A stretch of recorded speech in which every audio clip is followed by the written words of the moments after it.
Jacob Ridding's favorite part of his day is his 5-mile commute to and from work. There's a great bike path that goes nearly from our house along the metro tracks almost directly to my office. But Jacob worried that severe knee pain would derail his ride. We had an MRI done and it showed a tear on one side of my knee, but that wasn't where I was experiencing the most pain.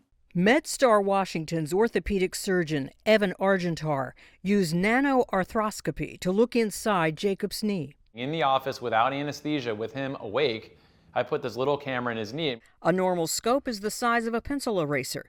The nanoscope, the size of a pinhole. Minimally invasive surgery has evolved even further to be even less invasive than the minimally invasive. Dr. Argentar was able to see that Jacob had multiple meniscal tears, and through another pinhole incision was able to repair the problem. He ended up getting it twice, one in the office that discovered a problem that the advanced imaging didn't identify, and then secondarily I did it interventionally in the operating room, and I was able to, in an ultra minimally invasive way, cure his problem. Which should mean less anesthesia, less nerve damage, less recovery time, fewer complications, and less risk of infection. Right about there. And less than a month after the procedure, Jacob was pedaling his way to work, pain-free.